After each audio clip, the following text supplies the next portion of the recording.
Hello and welcome to the Spiraling Higher podcast, hosted by me, Sam, mindset and manifestation coach. And me, Gina, your biz and mindset coach. We're here to support you on your spiritual journey by bringing you intimate and raw conversations about healing, manifestation, consciousness, and spirituality. We hope this podcast makes you feel less alone as you become aware of your patterns and limiting beliefs to uplevel your life, manifest like a boss, and together, spiral higher. Welcome back, beautiful people, to the Spiraling Higher podcast. It's me, Sam, your mindset and manifestation coach. And today we are bringing you one of the most exciting and expansive conversations I've had in a very long time about manifestation. Erin is an absolute force to be reckoned with. And I met her back in New York last month. We were sitting just diagonally from each other at the dinner table. And I was making my rounds, trying to make sure that I had said hi to everyone. And then when I finally saw Erin, I realized I feel like I know this person. And it turned out that I've been totally following her and watching and consuming all of her content for several months. And I was like, that's it. That's where I recognize you from. And she has this incredible inner glow that just radiates from the inside out. And she is connected. She is tuned in. And so I cannot wait for you to hear this conversation that we have together with Gina. But Erin is a universal channel, psychic healer, and spiritual business coach. And with her channeled guidance and quantum energy healing modalities, she helps clients and her community unlock peace, purpose, and prosperity. Her mission is to help all reclaim their power and live as their highest self. And truly, she is walking the walk and talking the talk. This conversation addresses quantum jumping, things like channeling. I was mind blown. There were so many different reframes that she gave me that really helped me kind of hone in on what I believe to be true about manifestation. And so having three people in one space talking about all things manifestation and quantum jumping, and it was just wild. We can't wait to hear what you think about it, so stay tuned. Having a consistent breathwork practice has literally changed my life, and I know it will change yours too. This app is different from all of the other mindfulness apps out there, and I really want you to try it with me. And so you get 30 days free when you visit www.withopen.com/Sam30. I hope you will experience Open for 30 days. Give yourself the opportunity to see how things change when you practice something like this regularly. I'm so excited to see what it does for you. So again, you can join me on Open by going to www.withopen.com/Sam30. Oh my gosh, Erin, welcome to the show. Welcome. Thank you. I'm so excited to be here. We're so excited to have you. I was mentioning how I've been stalking you and just consuming so much of your content, and it has just been honestly so uplifting, and I can't wait to dive into all of it. Awesome. Thank you. Yes, I feel the exact same way, Erin. When I met you in New York, I just kept thinking that you looked so familiar, and I could not figure out why. And then it was only after I started talking to you that I realized, wait, I've already saved so many of your videos on quantum leaping, on light language. And so we're so excited to get into all of that. But I think for all of our listeners, I just quickly want you to talk a little bit about yourself and how you got to where you are, because I know that you were a killer Wall Street banker, which so many people would not expect from you now. I know, right? Yeah, and a real identity for you. So tell us about that journey, that transition. How did you get here? Yeah. So I think for me, I always was extremely spiritual and had all these crazy things going on with me, behind closed doors. So no one in my actual life, reality, whatever you want to call it, knew about these things that were kind of I was in the spiritual closet. And it just got to a point where I recognized that my full purpose and what I was here to do was going to be bigger than what I could do, on Wall Street or in that space. I think for a lot of people when they leave, there's always this narrative of I hated that career and like this was my soul calling. But for me, that was actually a huge part of my soul calling too. Like I learned a ton about manifestation. There was like divine feminine awakening, just being in that masculine dominated space and just like having to come in like into this feminine power. So yeah, my guides, I don't know if your audience is like familiar with that type of thing, but Totally. my spirit team started making it super crystal clear to me that it was just time to say bye. And it was a beautiful thing. It was a beautiful transition. It just felt like right place, right time. So yeah. In that transition for you, I think a lot of our listeners, including even us, as we transition from one phase of our life to the next, there comes a lot of confusion. And I think one of the biggest questions is knowing, is this my higher self telling me to move? Or is this fear? Is this intuition? Is this doubt? I think that's part of, that whole figuring it out. Which voice do you listen to? So I would love for you to touch on how you differentiated between all the different voices and ultimately knew which one was the one that you had to listen to. I think even if you don't consider yourself to be a channel or someone who receives information like telepathically and clairvoyantly like I do, you can still filter it through your heart, right? Like ultimately your heart is the purest sort of like source for you to discern what is right for you and what is not. And I just felt it in my heart. I just knew that there was so much that I was hiding, that I was like keeping to myself, that just needed to be expressed. And I just let that lead me, because I think as humans, our ultimate fear is, if I do this, like, will I be safe in the future? Will I be secure? And that thought in itself is rooted in lack. It's believing that in the future, my needs won't be met in some type of way.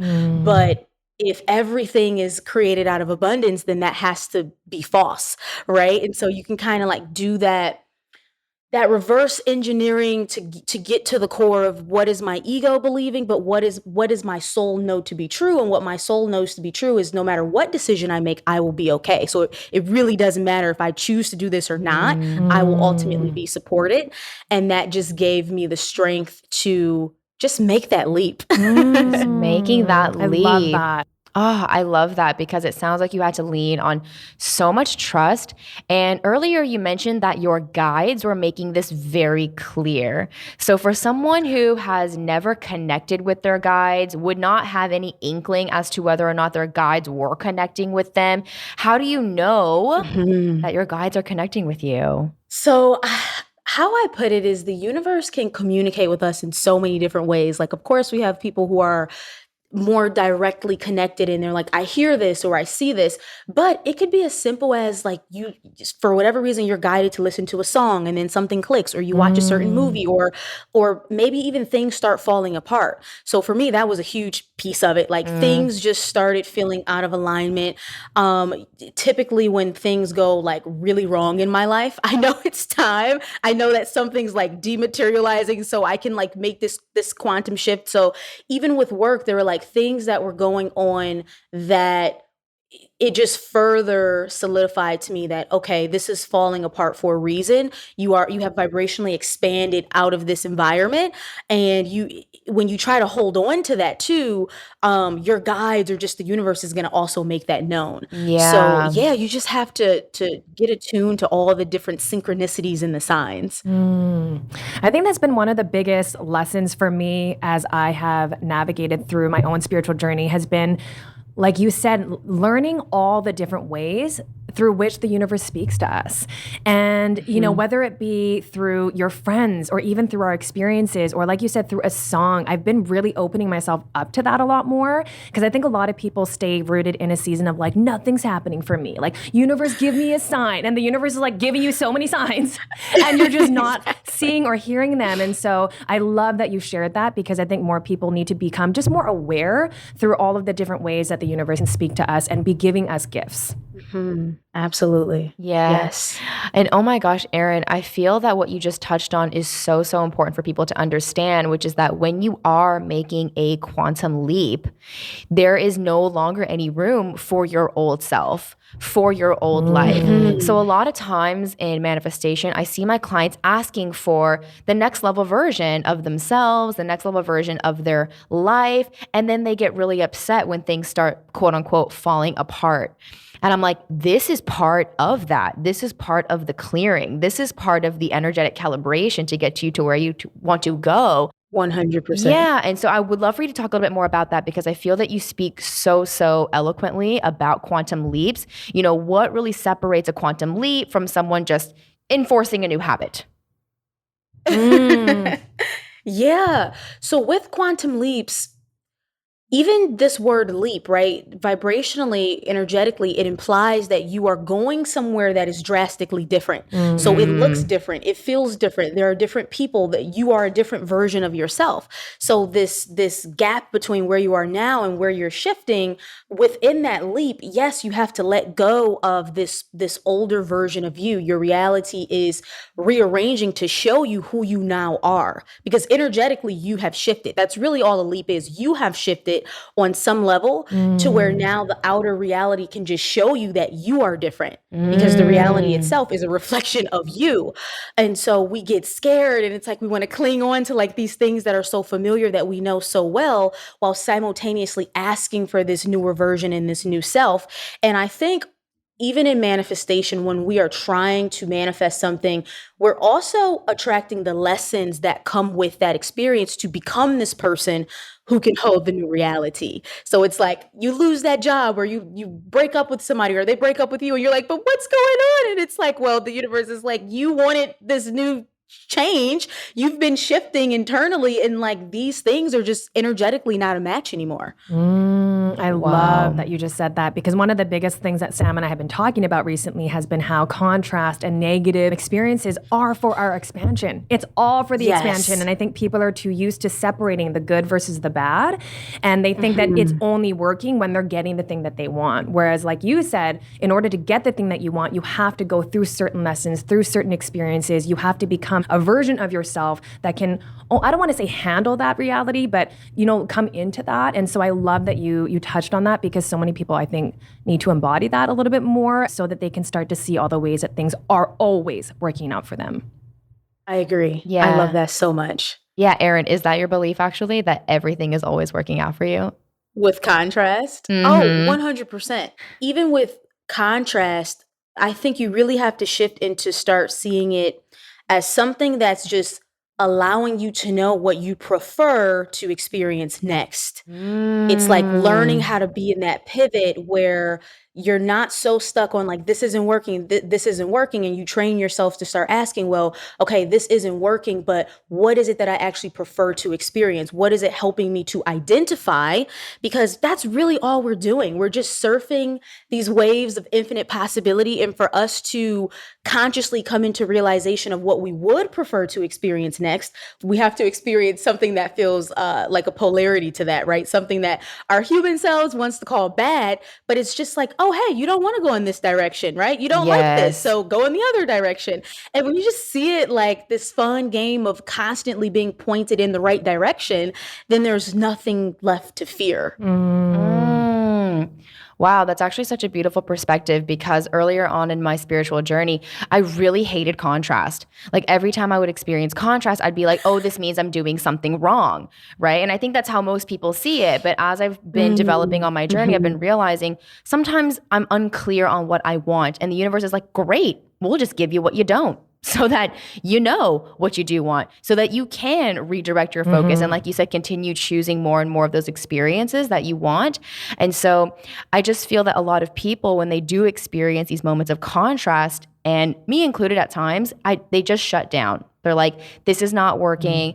Maybe even like, I shouldn't have asked for this. And so how can we just instill some faith? You're such a beautiful channeler. How can we instill some faith in people who are going through that hard moment, right? Right before they experience that shift in their reality that really reflects the leap. Yeah, that really reflects back to them. No, this is working out for you. I think in those moments where you really feel at your lowest, you are meeting yourself on a new level. And that is a part of your awakening. That is a part of your ascension. You need to feel the you need to see through this illusion, right? The illusion of fear that you're not getting something and that something's not going to work out. Ultimately, you're just believing that everything is not already inside of you. And the universe is just pushing you to hit that rock bottom sometimes so you can sit in that feeling, right? It's like especially when we get heartbroken, right? We're like, oh my gosh, like the world is ending. It's so Yes. painful. But you learn so much about yourself in those moments. And I think if we all can learn to just embrace those moments and not call them bad, but just truly see them as opening us up and expanding us into more love of self, into more remembrance of who we really are. I love that. One of my favorite things that I choose to believe in is I believe that as big as the pain is, as big as the contrast is, the gift on the other side is as big, if not bigger. Oh my And goodness, so yes. whenever I'm going through something really painful, I'll just be sobbing and being like, I can't wait to see what's on the other side. Because I really believe that. I mean, when you think back on your life, you can see all those hardest times, the worst breakups, losing friendships, losing a job. They've always Yes. led to my greatest expansion. And so that's something that I'd like to choose to believe in because it does give you that sense of hope even as you're going through the pain. So, yeah. And have alignment hacks that you just use to stay grounded in those experiences. Like I always have my go-to, which is gratitude. That instantaneously shifts me into a higher vibration, which makes me go through the shift and the leap faster. Sometimes it's as simple as take a nap, right? Get out of your mind, take that alignment nap, go for a walk, go for a hike, go spend time with friends and family, like people that are going to create this feeling of love inside of you. And it grounds you through those experiences. Whereas I think a lot of people sometimes too, they want to isolate. It's like, oh, my life isn't perfect right now. Everything isn't going right. So let me just like lock myself in the house until everything manifests. And that's not life. Life is like all of it. It's the ups, it's the downs. And if you can just learn to appreciate them, no matter where you are, the journey will go a lot smoother. I love that so Wow, much. Erin, Me I and feel Sam are like- both just like soaking it all in. It's so good because I think a lot of people just do need to be reminded of that because I think in a lot of ways when things aren't going our way, we feel like we're being punished. When really it's like the universe is trying to gift us with something. And so we almost taint that gift by turning it into punishment, right? And the way that we respond to that. So I'm just kind of loving the direction that you're going with all of this, which is really just trying to see life for what it is, which is really just goodness right at the root of it. And that's what I think we need to try to, I guess, channel into. Yeah. I love this concept of gift because when you see something as a gift, reality will show you that it's a gift. So if you call something bad, you can only be reflected back that it's bad. And sometimes that makes things spiral even like more out of control, if you will, as opposed to shifting and saying, okay, I don't understand this, but I just trust that, this is working in my highest favor. This is a gift. Right. And you can shift through things so fast just by you holding that perception. Yes, I totally agree. And one thing too, I think let's talk about ego, because I think recently, myself included, I feel like I was really villainizing my ego for a long, long time. I was like, that bitch, she keeps getting in the way. And I've recently tried to shift my perception of my ego into more of a security guard, almost like this protector in a way to kind of, hey, something's coming up and it's alerting me. And, it's almost like a guard dog that you're like, okay, like, you're not right in freaking out about this, but you're doing it out of protection and out of love. So I would love for you to maybe, what is your view on ego? How do you communicate or deal with in relation to your ego? I see the ego as a false self. So I'll give you guys an example of this. If all of our memories were just wiped clear right now, you didn't remember your name, your ethnicity, your gender, where you grew up, where you were born, like all these things, right? All these things that you just experience as soon as you come out of the womb. If all of that just goes away and you couldn't remember who you were, it would just be pure clean consciousness. You wouldn't be assuming anything. There wouldn't be a story. There wouldn't be anything that you were creating. You would just be pure awareness. So I think everything that comes after that pure awareness is ego. And it could be positive qualities, it could be they could be negative qualities. They're just all a part of this self that has been created through the experiences that you've lived. And when you learn to separate yourself, see yourself as the awareness, the observer behind this personality, you can make friends with it, because you can understand why it's trying to keep you protected, like you said, why it's trying to keep you safe, why jealousy might come up in comparison, and all the human emotions that we go through. And you can observe this from a place of non-judgment. And this part is so crucial, because I think when a lot of people are like witnessing their ego, it's almost like they shame themselves. It's like, oh, but I'm too spiritual, I shouldn't be feeling this. Like, why is this coming up? And it's just accept it, embrace it, love it, see it almost as a child. I think this purity that is just operating on some level out of fear and protection, exactly like what you said. Wow. I love that, because actually in my program, I asked that question towards the beginning about who would you be if you had amnesia, right? If you had no memories of the past, if you had never been conditioned, you were just literally plopped onto earth, what would you think was possible? And this raises a lot of questions. People have to really get curious about, what would I think is possible if I didn't have memories? And so the ego is really, it's super time bound, right? Which is a false notion, right? Time doesn't exist. We're just here in the present moment, but we can launch ourselves very quickly into past with our memories. We can launch ourselves into future with imagination. But what's so beautiful about this mechanism is that you can do this in a positive way as well. And what I tell people about manifestation is that, okay, right now, you're experiencing anxiety in the present based on something bad that you're imagining happening in the future.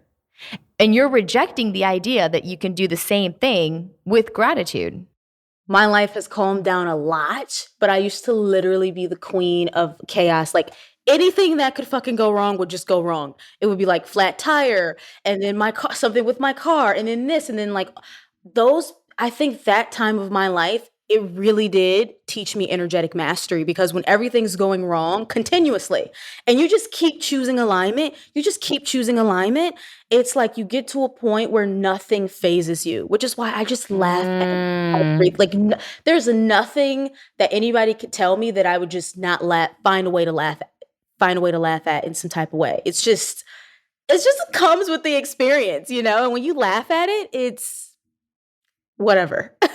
Oh my gosh. I love that perspective so much. It's so funny, because my brother's actually been also going through a lot of contrast, where it's just like a series of unfortunate events, like his visa being denied and like not being able to board the plane, and then like being dropped out of the tournament. Like, there's things that he's going through.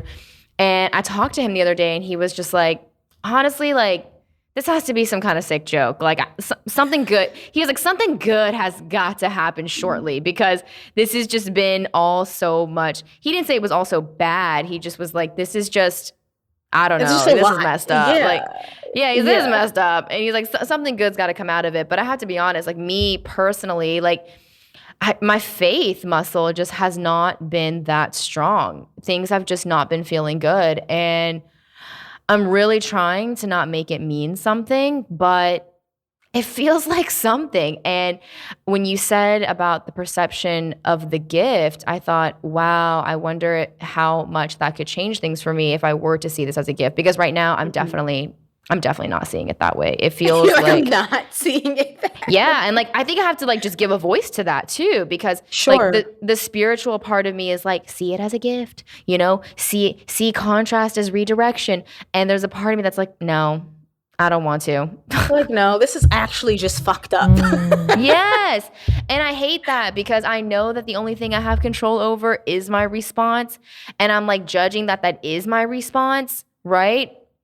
And so I don't know what your thoughts are on that, because sometimes it feels like, okay, I get that I only have my ability to respond, but this is the response I'm having. And then I have like another meta version of me outside of that that's like, wait, that's not a very good response. But then like that's another judgmental response. And then like the judgmental responses just keep being my responses.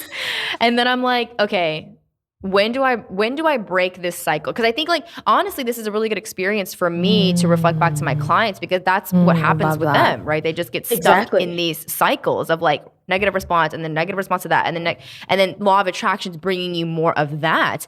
And so, I mean, I'm conscious and aware enough to notice that that is the pattern that I'm in, whereas most people wouldn't even know that they were in the pattern. Recognize it. Yeah. And so, what do you do after you recognize it? Acceptance. It's truly, in the spiritual community, there's this idea that like happiness and joy and peace and like those vibrations and emotions are on this pedestal above other, like what we would call lower vibrational emotions, when actually source, God, creator, the universe, whatever resonates for people, is having this experience of all of it simultaneously, and doesn't place like something that you perceive to be bad or going wrong is equally as beautiful to source as something that you perceive to be going amazingly well, because there's always value in every single experience. So if you're pissed, if you're like, God, I'm really going through it, like I'm so frustrated, you can just literally just accept, I'm experiencing frustration. Oh, wow. What a cool element of the human experience. Like I'm just experiencing it, but I don't have to like judge it or shame it or attach to it. It's just like, that's what it is right now. And in that moment of acceptance, something really cool happens. You transcend through it, because it's not holding you, like you're not, it's just not holding you there. You're not trapped in it because you can see it. And once you love it and accept it, it's like, oh, you move through it with the, like, just loving all of it, if that makes sense. It completely does. And this actually explains why it's so hard to move into a new level of money manifestation, because when you are so upset with your money story, say your bank account, and you're experiencing so much shame for that, it's very hard to transcend it.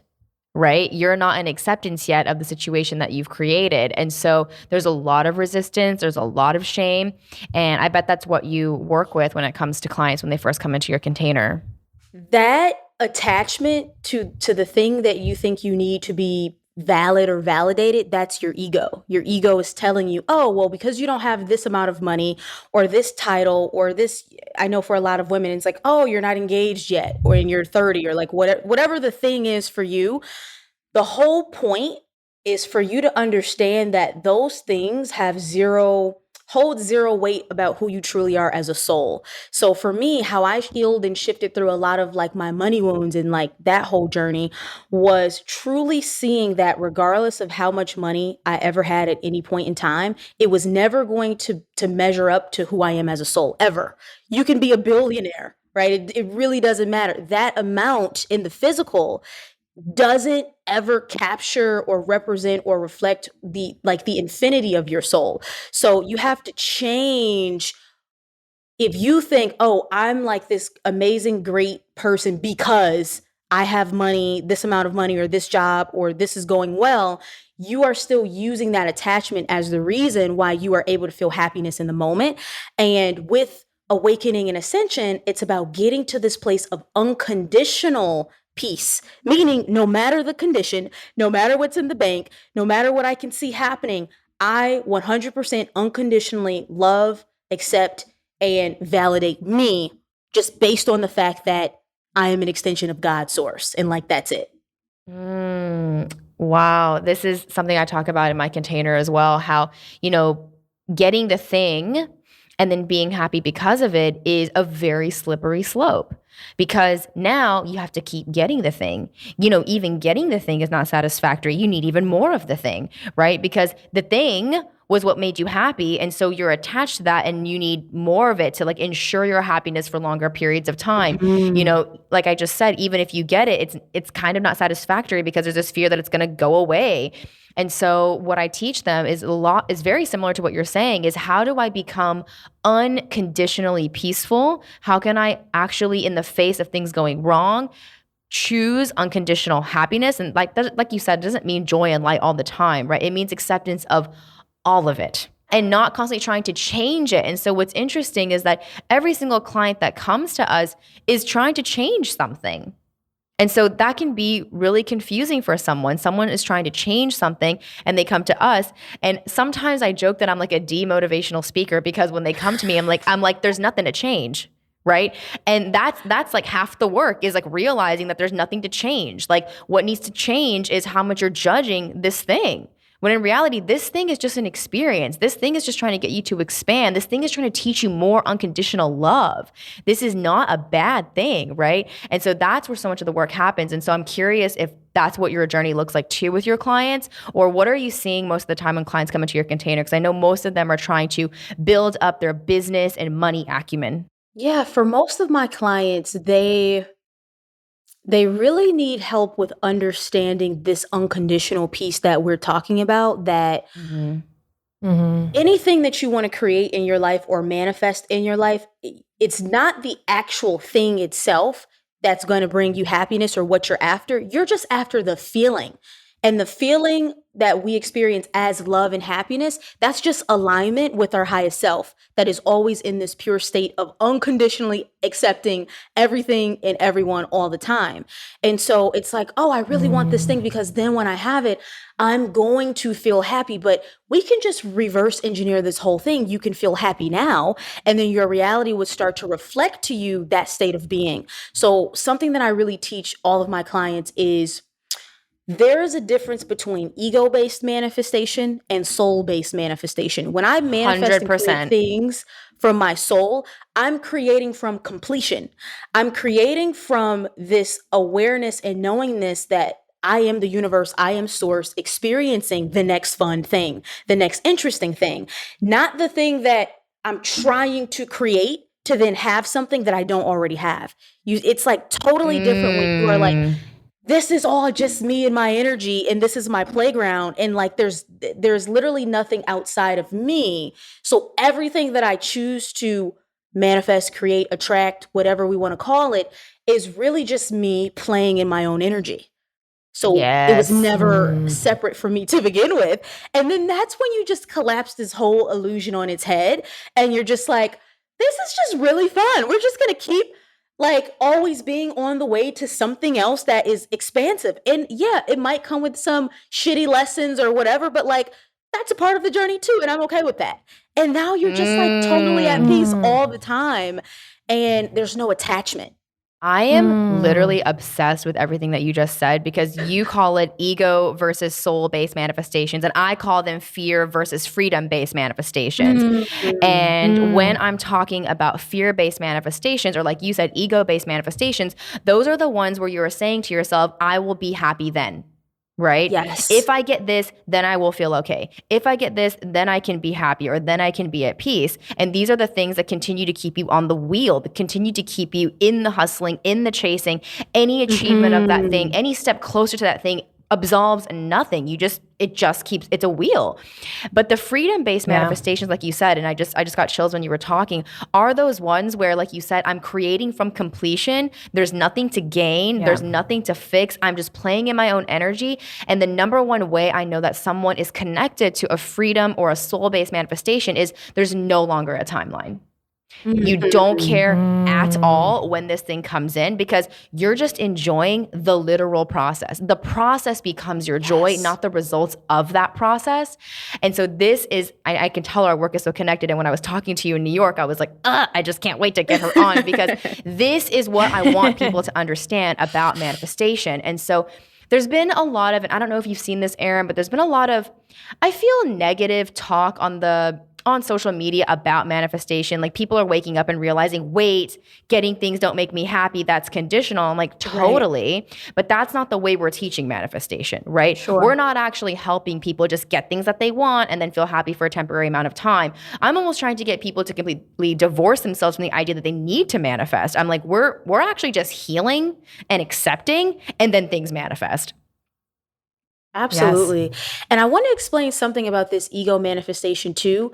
When you manifest from your ego, that is when you start attracting the other lessons and circumstances that are ultimately going to get you beyond your attachment to the thing. So temporarily you'll get the thing and you will temporarily be happy, but there's always going to be this continual lesson that your higher self is trying to show you. It was never about the thing. But when you're creating from your heart and your soul, and it's just fun and it's just so in alignment, you don't also attract like all of the other BS, right? My guides call this, they're like, it's the light quotient. The vibrational potency of the manifestation is much different when it's coming straight from the soul.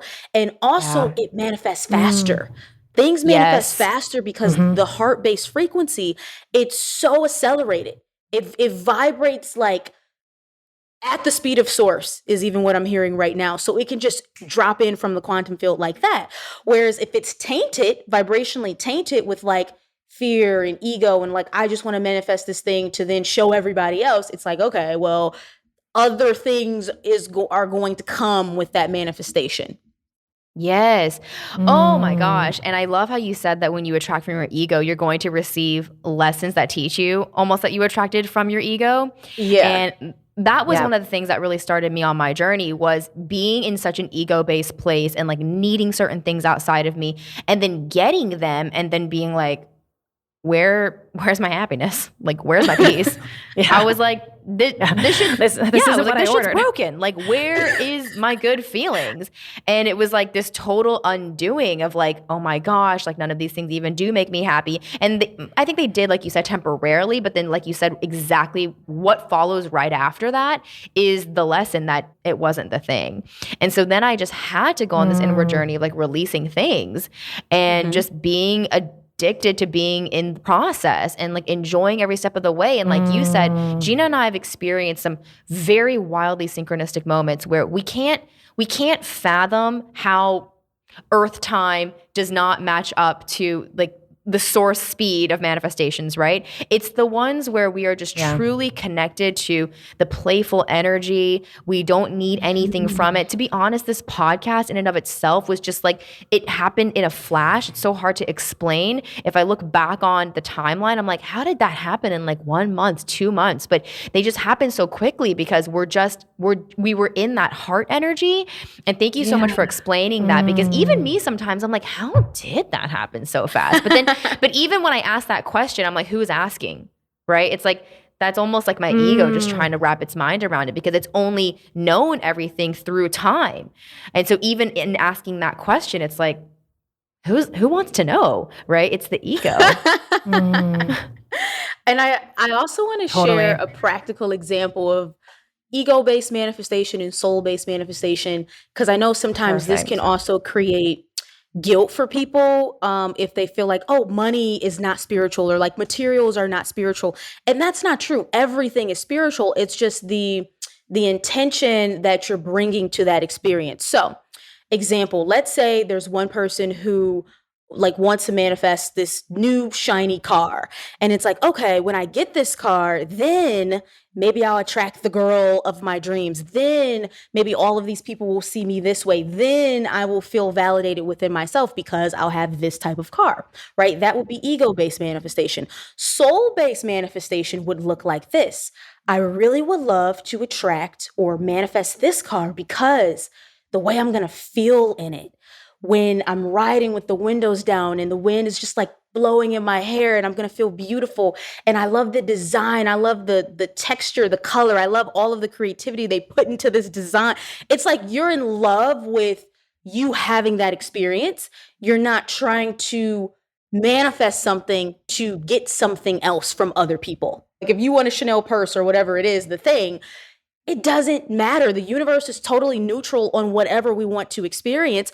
But are you attracting that from a place of love where you're like, I love that design, or I would just love the feeling of that on my arm and like the color. And it's just a totally different way of creating reality. Well, I love that. And just to add on to that, I think that when you're wanting to buy a Chanel bag because you want to prove something to somebody, like I want to prove to them that I can get it, or I want to look a certain way, that's actually still manifesting from scarcity, right? It's still coming from a place of lack, which is exactly what you're saying. And actually something that I just left Sam a voice note this week about this was, I think I'm kind of moving away from manifesting things. And I think it's much more about manifesting feelings. Like right now, what I'm trying to focus on is just manifesting a feeling of, just being able to connect to all of the abundance around me. Because one of the things that I've really come to know is that abundance doesn't just come in the form of money. Of course. Right? Abundance comes in the form of so many other things. And so now I'm just trying to manifest being able to see all of that. Like I just want to manifest being able to have the vision and the clarity to actually witness all of the gifts that the universe has, versus I want to manifest whatever, certain car, things like that. Not that that's not a good thing. I still want those things, but I think when you shift into manifesting feelings, you're constantly now scanning and being open to, like I said, all the ways that the universe is working out for you, versus trying to look for that thing you're trying to manifest. Absolutely. And manifestation, people tend to think when I'm focusing on the thing I want to manifest, I'm in a state of manifestation, but like manifestation is always happening. So when my clients come to me, the first thing that we do is we actually don't even focus on trying to manifest the thing. It's like, okay, let's raise your energetic baseline frequency. This baseline frequency is, if I called you up tomorrow, middle of the day, how are you typically going to feel? What's the usual range of emotions or just energy that you're sitting in?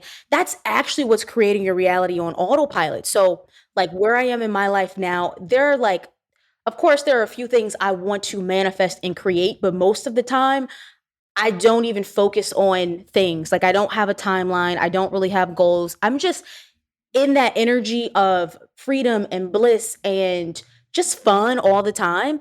That's already going to bring in everything that my soul could possibly want anyways. I don't have to sit there and like, okay, like universe, this, and this, because what actually happens is my best manifestations have been things that I could have never consciously even knew that I wanted, because it was too grand. It was too big. Infinite intelligence arranged some shit I could have never thought of. I can't make this shit up, right? So it's 100%. Like when you're just like going with it and you're going through life frisky and fun and invincible and like whatever, these things just drop in anyways.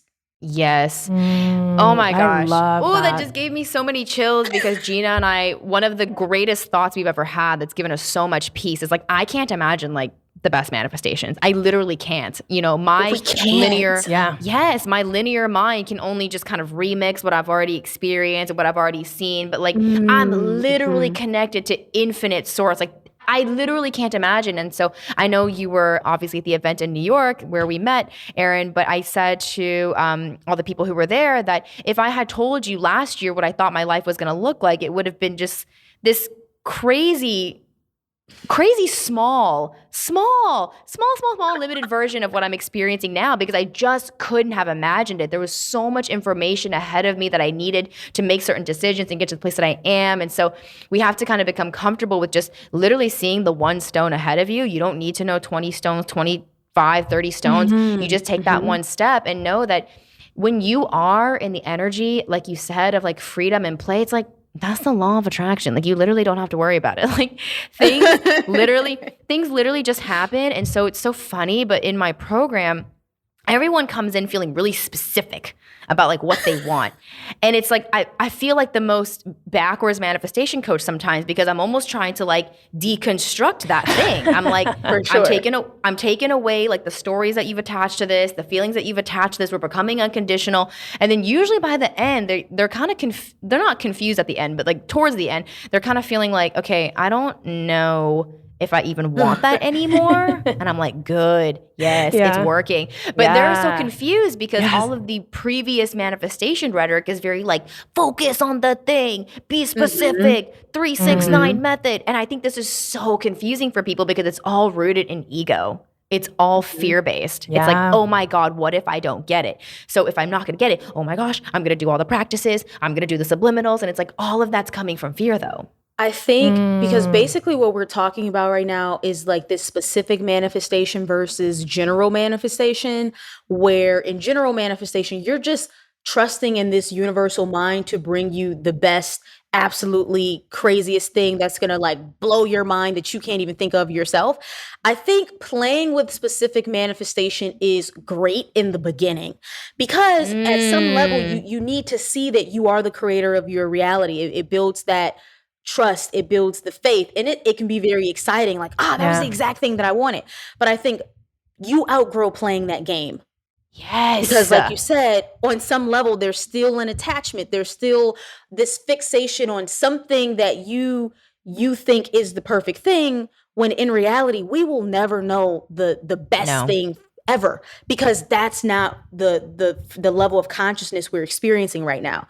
Our job is to really just like experience the contrast, identify what we prefer, and then let the higher mind organize the highest possible outcome and like way to bring us that thing. Oh my gosh. I think that's been one of the greatest lessons is just moving out of the way. Oh my goodness. Yes. Right? Just moving out Yes. of the way. Like, I'm not going to try to take all the tools and all the materials and try to build it myself when I have a master architect of infinite source energy to do that for me. I'm like, okay, you do that. I'll just be over here and I'm just going to have fun. And what a relief that is. Like, that sounds so much easier and so much more fun. And, you know, kind of going back to the general manifestation, I love that you call it that. I've never really looked at it that way. But one of the greatest things that I've learned about manifestation is that if you're trying to manifest, let's just say 10 different things, if you can just feel good about one of them, or honestly feel good about anything, you'll get all 10. Absolutely. Or you're going to get something even better where you won't even notice if you're getting those 10 things at all, because you're going to be so happy anyway. And so I've been really trying to embody this childlike energy to approach to life, because when I watch my daughter playing, she's so in the moment. She is just having fun. She's not like, oh, when is this person going to come and hang out with me? Or when am I going to get to play that game? And when am I going to go play that video game?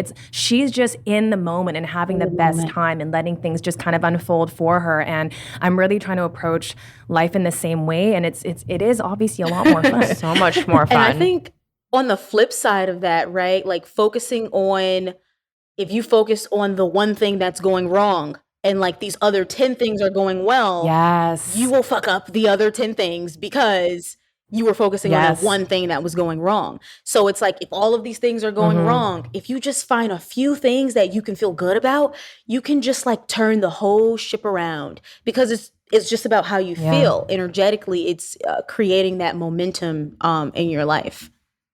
I too am really obsessed with the specific versus general manifestation, because I mean, that's basically what happens with my clients. We kind of go from that specific to general journey.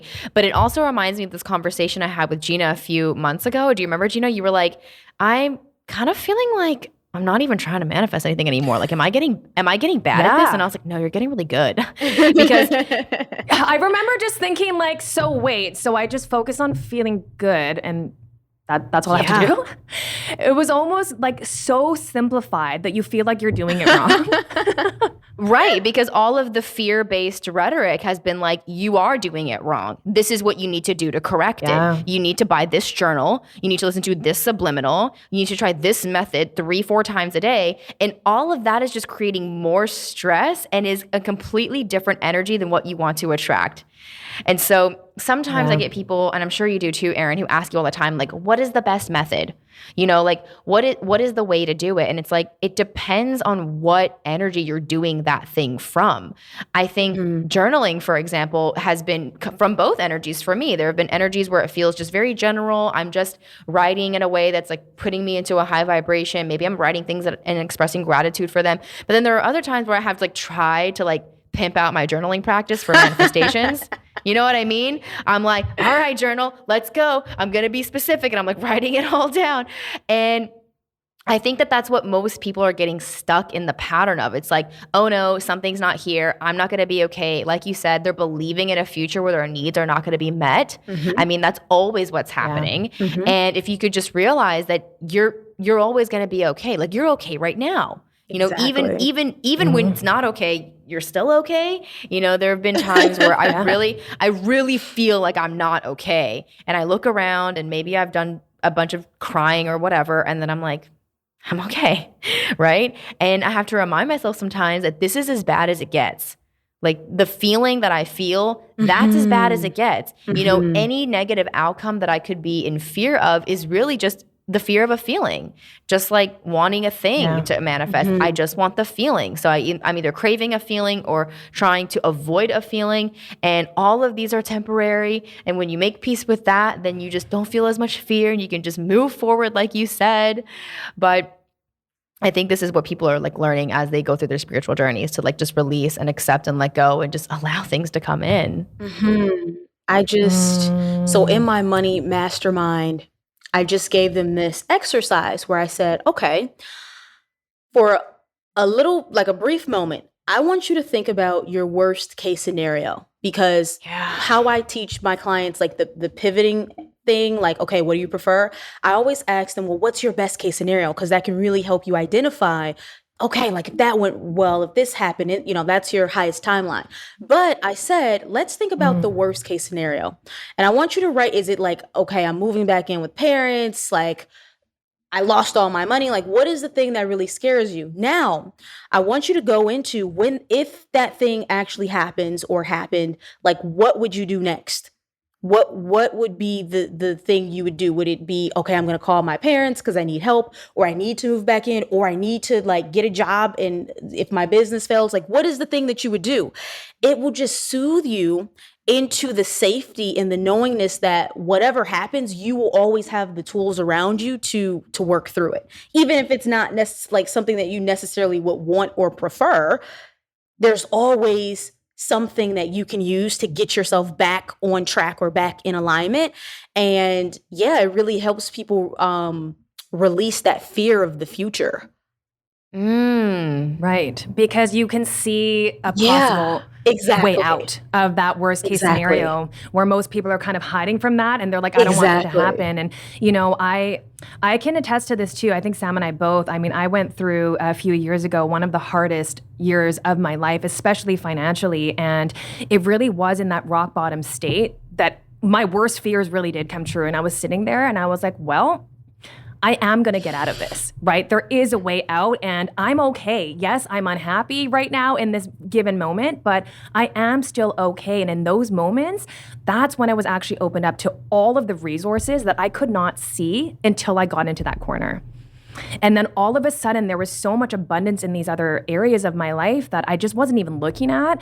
And that's where, again, there was a gift in that contrast, because the universe was trying to show me what I couldn't see when I had on those glasses that could only, it was like a 3D glasses that was filtering out, beautiful. all of the universe's gifts, because I could only see through the lens of my human mind of what I was calling gifts, whereas now I feel like I have this whole new set of glasses, new contacts. I can almost see like through walls and through just the 3D world of all of the ways that, again, the universe is working out for us, and all of the abundance and things like that. And I think what happens to a lot of people when they are trying really, really hard, desperately to get out of this state of feeling like that nothing's working out is, like Sam was saying, you pimp out your spiritual practice. You're like, okay, you know what? I'm going to meditate all morning. And I'm going to get so many downloads. I'm going to channel all these messages. And then again, you're getting in the way. And so I actually really want to ask you questions about channeling, because I know that that's obviously something, very true to your work. How did you get into channeling? And also, how do you know when you're channeling? Because I think when you're first doing it, you're like, am I just like telling myself the things that I want to hear? Like, am I just feeding the stuff that I want to hear from the universe? So I would love for you to touch on that. So with channeling, it really started to kick off, if you will, when I was around 18 or 19 years old, where this intense spiritual awakening started happening, and I was in college, and I would just hear these dialogues in my head, right? And you're like, am I going fucking crazy? Like, what is going on? Like, what's happening? And then long story short, what happened is shortly after, like, all these things really just started like weird things started happening to me, I stumbled into an LSD experience with one of my close friends. And that for me was just like, it was a total ego death. Like, I died, I reunited with the entire universe. I could just see all of my lifetimes happening simultaneously. I could just, it was just like, totally returned to source. And within that, like, obviously I knew I had to come back for a certain reason, but when coming out of that, all of my psychic gifts were also blown wide open, just because sometimes when you tap into those higher levels of consciousness and you illuminate through just like the 3D template that maybe you were operating in, it just naturally opens you up to more of yourself. So that was like the start of my gifts opening up at a higher capacity. But everybody channels, right? In some way, shape, or form. Yes. And it has to do with, like, for most people, when you get in a flow state, so it could be you're playing a sport, or you are cooking, or you're listening to music, something where your ego is out of the way and you're just in the present moment, and then you will experience downloads, or you will manifest this experience of a conversation. That's how it happens for the average person, I would say, being in a flow state. And because what happens is, as you raise your vibration, that information becomes available to you, right? Information that's vibrating at a high frequency. It's not that it wasn't available to you. It's just that because you were vibrating down here, it wasn't a vibrational match. So you couldn't hear it, or you couldn't feel it. So when we experience these moments of like, oh my gosh, I'm so happy, or like whatever right now, and you're like, oh, I feel like something's talking to me. It's like you're hearing your higher self because you're vibrating now at the frequency of your higher self. You know what that just made me think of? This analogy of, you know how dogs can hear that super high pitch, but we can't hear it? Yeah. You know what I'm talking about? It's kind of like that. Like all of a sudden you can adjust your hearing capabilities to hear this. Yes. That's exactly. I mean, exactly that. And I tell my clients all the time, it's like how you watched a movie when you were a kid and you missed all the sex jokes, and then you watched it like 15 years later and you were like, I didn't realize that the brother and the sister had a weird thing going on. And it's just Totally. like, it's like that. It's like the movie's the same. Like the movie always was what it was, but you were at a different level of consciousness to be able to receive certain messages. So what kind of movie you thought it was when you were 5 versus like 25 is very different. And, you know, I think also what you said too about how when you're in that flow state, you receive the messages. This really explains why a lot of people, when they are like in the shower or engaged with something creatively, they just get those messages. But I think in our traditional society, a lot of people aren't giving themselves time to kind of, you know, just freely use time to do things creatively. You know, we don't have a lot of unstructured time, so we're not giving ourselves the opportunity to really kind of tune into that. But it's crazy. I started channeling a little bit of my higher self earlier this year after breathwork sessions, because that would just put me into these like, I have no idea what was happening. Like it was really creepy at first, but all I know is that I started asking myself questions. And Erin, I'm not sure if your channeling happens in this way, but I was literally just sitting on my bed and I asked myself a question in my head, and then I started talking. And my voice sounded completely different. It was like, it was so weird, and it had an answer for everything. It was like me, like in my head, would be like, "Where did that come from? Like, what was that?" and then I would just like calm myself down again, and then try again. I'd be like, "What am I supposed to know right now?" And then like the voice would just come again. And so I haven't been tapping into it as much recently, but I think you're obviously right that we all have this ability, but it's definitely self-doubt that messes with the frequency of these messages. And I also want to integrate this piece on soul contracts and just like where you are in your journey right now, because most of the people that I work with who come to me, they are also galactic channels, and they're like awakening to that, or they're starseeds and that type of thing. And the question always is like, how can I expand this? Like, I want to start channeling. I want to open this up. And your higher self is not going to open the door to a different dimension, if we will, until you are in a space to be able to handle that. So it has a lot to do with this is like a little bit more advanced, but like your light body, how much light, the level or spectrum of frequency that you're able to anchor in your body at the time. So don't force it, right? Your higher self knows when the time is right to expand and open up some of these things for you, because what can happen is if things aren't integrating properly, this is where people develop like schizophrenia and like all these other things when they start opening themselves up. Just trust the process and let it move slow. And at the right time, more will become available to you. Well, it kind of reminds me of a relationship, you know, like you might fall in love with someone and it's kind of like rushing through it. It's like, okay, let's get married. Yes, totally. It's like, well, let's get married and let's move in. And it's like, just, you know, take it slow. Let's just get to know each other. You know, it's kind of like that.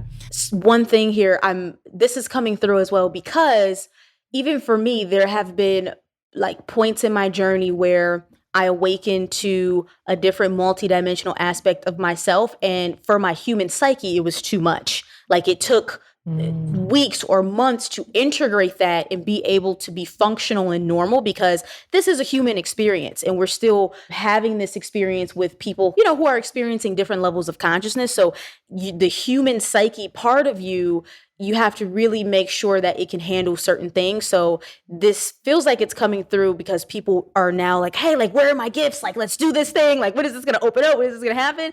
And just take it slow. I promise. Just everything is dropping in at the right time. You do not want to overwhelm yourself, and it can create anxiety. It can create so many other things if it's not properly integrated. So yes. 100%. Well, yeah. And you have to really ask yourself too, like, what part of me wants to speed this up?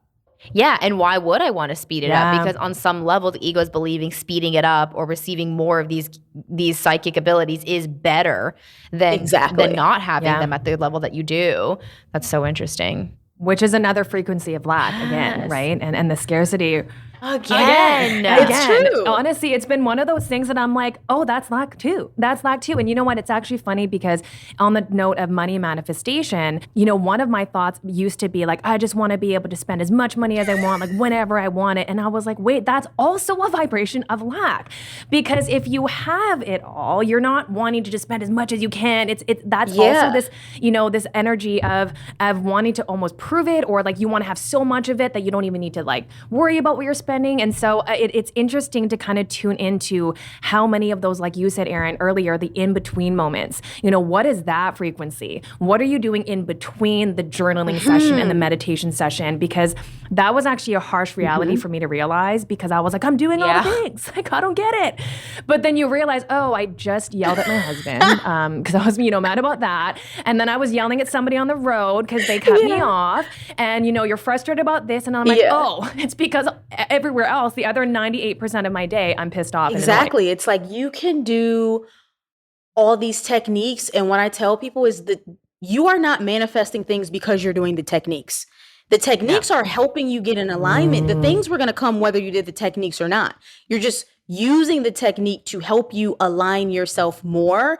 And I think even sometimes people start to develop this attachment to their manifestation techniques where it's like, oh no, because last time this other really cool came through when I did it in this specific way and at this, in this specific time and and there is no one-stop shop when it comes to manifestation. Like, it just might not be time for something that you're trying to force. It's not that you're doing anything wrong. The technique isn't working. It's just not time, which is also connected to the soul contracts and like these other things that you're also experiencing.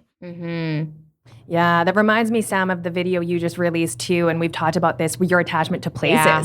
Sometimes, when we go somewhere and we have the best experience, we're like, okay, I need to go back there and maybe I should move there. And it's like, it's not the place, right? It's you. It's you having a positive perception. It's you opening your heart. And obviously when you go to new places, you're kind of like saying yes to everything. You're just so much more open. And so what the place is reflecting back to you is you. It's not the place. Yeah. And we know that because two different people can go to the same place and have completely different experiences. Exactly. Yes. So the place is neutral. It's always you. It's always been you. And when you really open up to the realization that like you have you and you've always had you and you have control over the way you perceive things, then like you literally don't need anything. And then you become that unconditional match for almost anything. Oh my goodness. I love that. The unconditional match. Wow. I love that.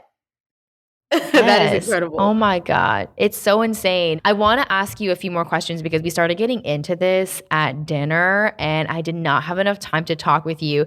But you were like, you had asked me, do you think your audience is ready for aliens? And I said, yes. Yes, they are. And so obviously when you're channeling, I feel that you're talking to so many different groups of higher beings, right? There's the angels, and then there's your higher self, and then there's maybe other extraterrestrial beings. And so I'm so curious to know what it's been like connecting with that. And what are the most common messages or downloads you receive from them? Do you use these messages to help your clients?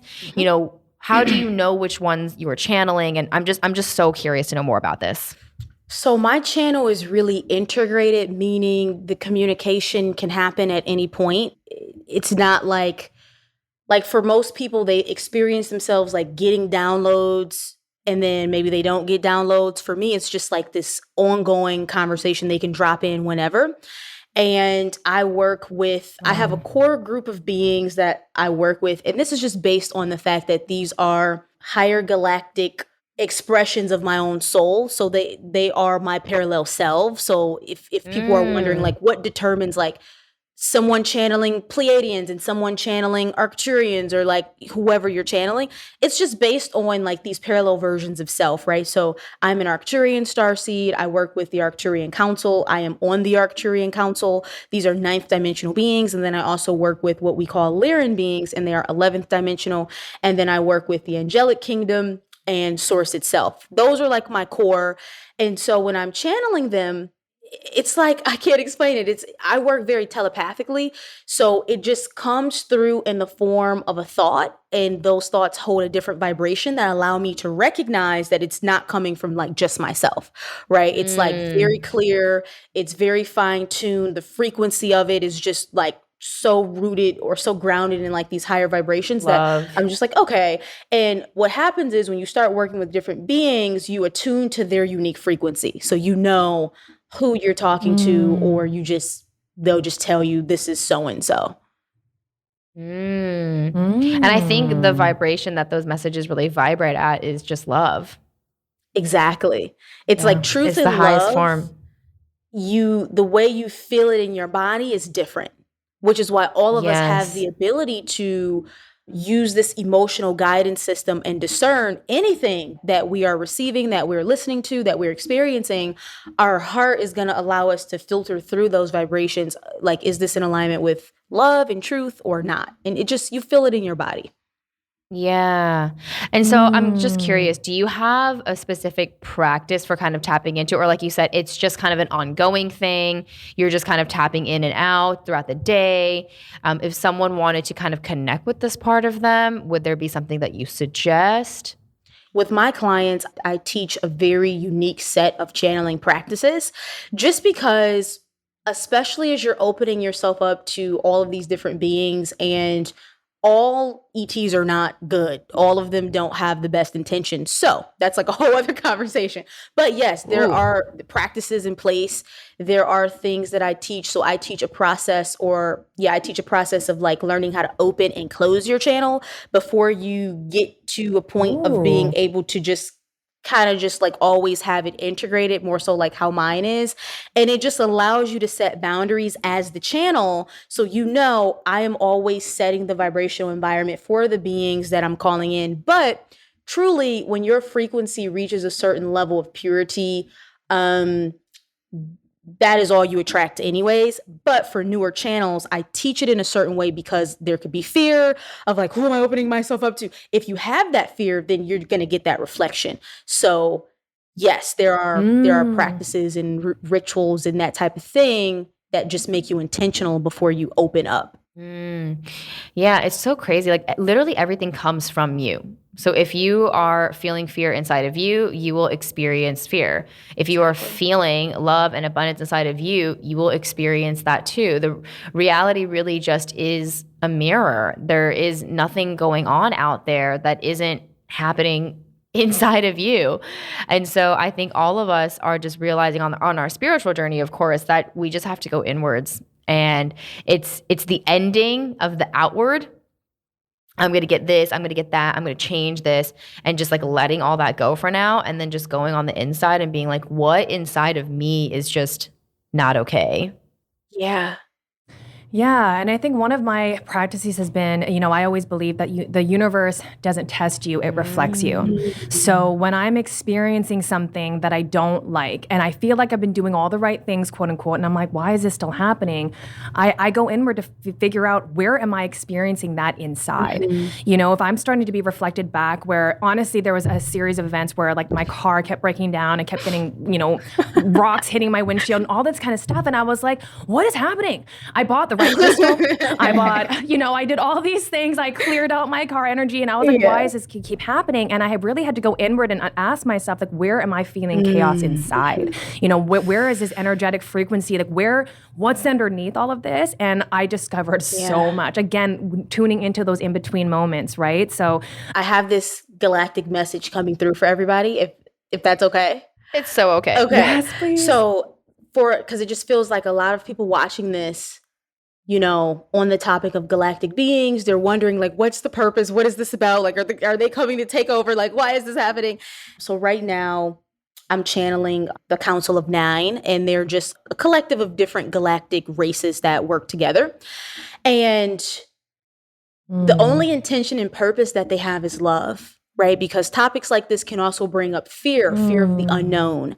And they're talking about how humans have been in this state of consciousness where they have been closed off from the rest of the galactic community. And this contact and this intervention is really about helping humans move through the ascension process more faster. And ascension is just remembering that you are God's source. You are God's source. You are an extension of this infinite intelligence. There is nothing outside of you. There is nothing to fear. And that is their message. That is what they're coming with.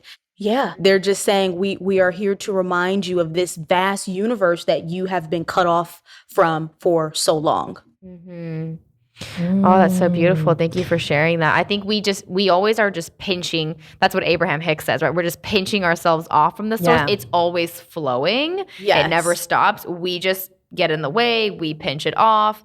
And I love what you said about the fear of the unknown. And just to add to that, I don't think we fear the unknown. We fear the known, right? We fear what we think is going to happen. We can't fear the unknown. Exactly. How can we fear something we've never seen before, never known before?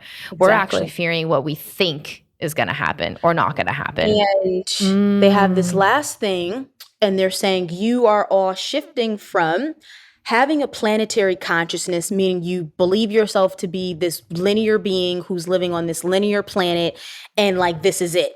And you're shifting and awakening into your galactic consciousness, which is becoming quantum, becoming multidimensional, where you recognize that all of these existences are not outside of you, but more so happening inside of your own consciousness.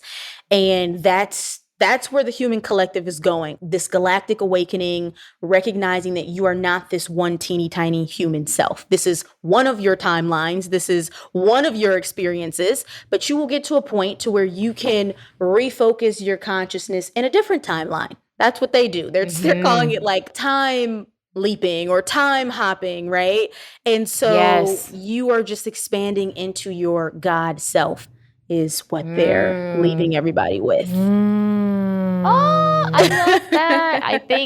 I think the best current representation of what you just said actually is that movie called Everything Everywhere All That's at Once. literally what I was thinking about. Yeah, that's exactly it. That movie helped me understand, like, it's just all simultaneously. Yes. Right? And so that's why I don't like talking about past lives, because that almost insinuates that there is a past. They're parallel. The past is, yes, they're parallel. There's nothing outside of the now, which is a very shocking concept to most people. And I have to remind myself of that every day. There's nothing outside of the now. Everything is happening parallel. And so, wow, I don't know. That was just really mind-blowing. And to explain, I know everybody's going super quantum now and like the quantum field. I want to explain the quantum field in like a very simple way that can help people speed up their manifestations. When you're watching TV, right, and you're watching a particular channel, you're like, oh, this is like my favorite show or whatever. And at a certain point, you decide, I don't want to watch this anymore. So I'm going to change the channel, change the frequency. So you change it, and then something else comes on the screen. You watch something else. But it doesn't mean that what you were just watching is not still playing. And it doesn't mean that there aren't infinite other channels that are playing, happening simultaneously. You are just not tuned into the frequency of it. But once you turn the frequency, you get this new movie, right? This new image, this new picture, new characters in your movie, new people. But that former version of you is still happening, still playing out. And that is how I like to explain parallel realities. The idea that there are infinite parallel versions of self and other selves happening in this now moment. But where you dropped into is based on your frequency and your level of consciousness right now. Wow. That was so powerful. Because I understood that perfectly. I was like, as you were saying that, I was like, yes. Well, it's also like the radio station, right? If you switch the dial, like you said, the song is still playing on the other channel. Exactly. They're tuned into it. Yeah, and I think this is going to reduce a lot of fear for a lot of people, because when they're tuned into something like fear and anxiety, there's almost this notion of, oh no, it's going away. Like, if I'm not in alignment, then I'm going to lose it, or like it's not going to come. And you're just like, no, it's still playing like on a different channel. Like you're just not tuning into it. And as soon as you do, it reappears. It's always going to be there for you. And the thing that you want is not lacking. Like when we focus on, it's like, okay, what most people do with money.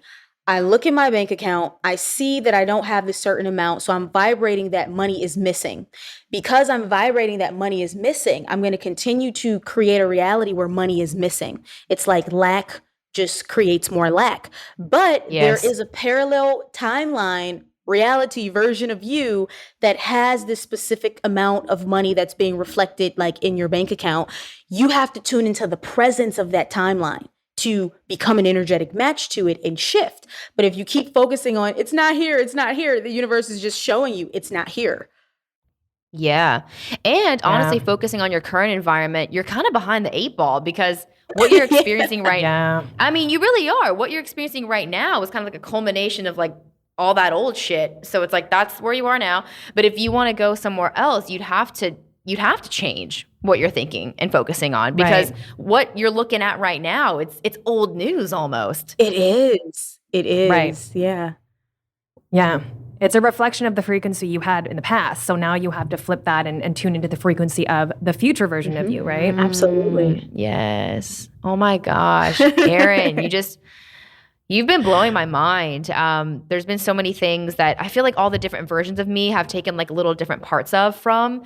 And so I'm actually so excited to go back and listen and just hear this again and just take all those other messages. But thank you so much for just bringing your galactic wisdom from the beings. They spoke so eloquently through you. And I'm just so happy to have heard those messages. They really resonated with me. And then hearing your journey of transitioning from Wall Street and also going into, really tapping into your creative gifts and knowing that you're going to be held and like trust fall into the universe was so beautiful for me. Me too. I mean, we've both learned so much, and I know our listeners will learn a lot as well. Then just the power, honestly, behind your voice. I could listen to you all day. You can sense a different energy when you speak, and the things that are coming through you are coming from pure love and, pure consciousness and all of that, all the good stuff.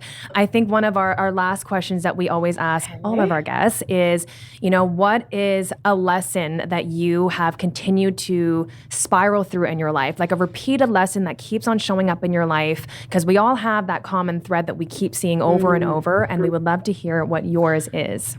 The recurring lesson, the eternal lesson is love. That love is here in this moment.